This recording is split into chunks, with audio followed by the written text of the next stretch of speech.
Kobe Bryant may be dead, but his trademark is still alive. I'm Andre Minkov, the founder of Trademark Factory, and in this video I'm going to share my thoughts about the trademark application that Kobe's company filed in December of 2019, just a few days before his tragic death. And we're going to go through that, and I'll talk about different options for what's going to happen with that trademark application.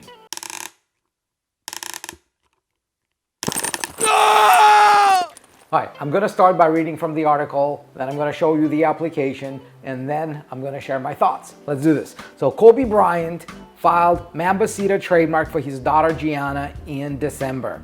Kobe Bryant was proud to be a father and was even planning the future of his 13-year-old daughter Gianna before their deaths. According to People magazine, Bryant filed to trademark the nickname Mambacita for his daughter and planned to use the nickname on athletic clothing. The trademark was reportedly filed on December 30th, 2019 by Kobe Inc., which was a company that Bryant founded back in 2014. According to the United States Patent and Trademark Office, Bryant's trademark is still pending. Of course, Mambacita is derived from Bryant's nickname Black Mamba, which was used as the Lakers legend's alter ego throughout the second half of his NBA career. It pointed to his assassin-like mentality that he utilized on the basketball court. Kobe and Gianna Bryant were traveling to a basketball tournament at the Mamba Academy in Thousand Oaks, California, when the helicopter that they were in crashed in Calabasas. 7 other people were also killed in the crash. Gianna was an avid basketball player and had drawn praise from all over the world. She was honored by the Connecticut women's basketball team on Monday night as the Huskies laid out a jersey and flowers on their bench prior to their game. Bryant truly believed in his daughter's talents and wanted to take advantage of them at an early age. It would be worth keeping an eye on to see if the trademark is granted. All right, so let's look at the application itself. All right, so here's the application, Mambacita. Indeed, filed December 30th, 2019. Let's see. Okay, Kobe Inc. All right. Let's see what it was filed for. So it was filed in Class 25 based on proposed use, intent to use trademark for athletic shirts, athletic shorts, hats, jerseys, sweatpants, sweatshirts, t-shirts, graphic t-shirts, hooded sweatshirts, short sleeve or long sleeve t-shirt. So apparel. And the cool thing about it is it wasn't filed by Kobe, it was filed by his company. So in theory, it's a totally separate entity, and just because Kobe died doesn't automatically mean that the company dies.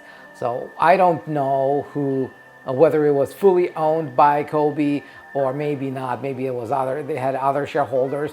If they had other shareholders, then there's a shareholder agreement, and the surviving shareholders continue to run the company. So the trademark was filed December 30th. Shooting this video in February of 2020, so not enough time has passed for the Trademarks Office to examine the mark. So as you see here, it was just filed. It has not been assigned to a trademark examiner yet. It will happen sometime in March, maybe April. And then, assuming that there are no confusingly similar prior marks or some other reasons why this trademark shouldn't go through, the Trademarks Office will approve that mark, right? Even if they know, and I bet they would know, that Kobe himself is dead, doesn't mean that the company is dead as well. So they would approve it in due course. And then the interesting thing is, because the trademark was filed based on intent to use, there was no specimens filed showing use as of December 30th for Mambacita for a Class 25 apparel.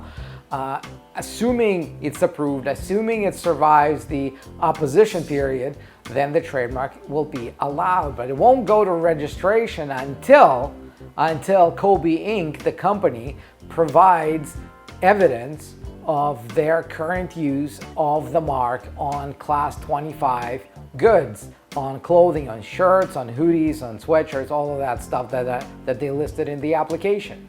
So are they going to do it? Is the company still going to be in existence after Kobe's death? I don't know, but this is something we would see.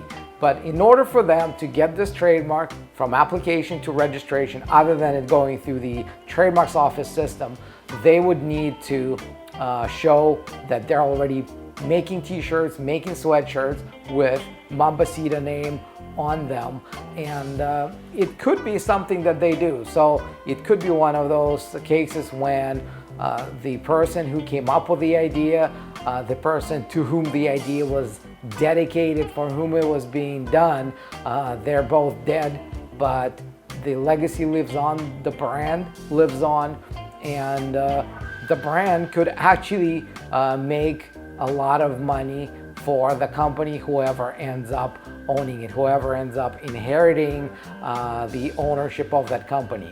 But if the company is dissolved, if there's no one out there who picks it up, who's got the shares, who will be able to inherit the ownership of the assets of the company, then the trademark will eventually not register, because there won't be the specimen filed, and also there won't be anybody in whose name the trademark would be registered. I remember when I was filing a trademark for Trademark Factory, we actually had an initial refusal in the US because there was a trademark for Patent Factory, believe it or not, and that trademark was cited against my trademark application. And I looked at the website. The website was still around, and I saw that the person behind that website was not doing trademarks. All they were focusing on were patents, and I have no interest in patent work. So I attempted to reach out to him and seek a coexistence agreement. The problem is he was dead. By the time I reached out to him, the person who founded Patent Factory was dead. So his trademark was very much alive, but the person was dead. What we had to do, we initiated cancellation proceedings against the Patent Factory trademark, right? We filed a petition for cancellation, and well, for obvious reasons, the owner of that trademark did not respond to the cancellation petition, and because of that, Patent Factory trademark was canceled, and that opened the way for Trademark Factory trademark to be registered in the US.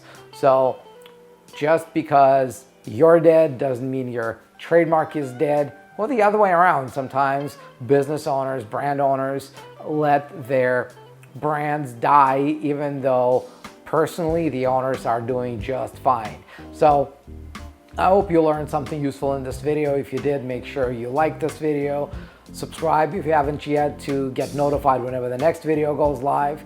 And if you have a brand, if you got something that you want to protect, if you have a brand that you think could outlive you, then go to trademarkfactory.com and book your free call with one of our strategy advisors, and they'll be able to help you get started. And until then, I will see you in the next video.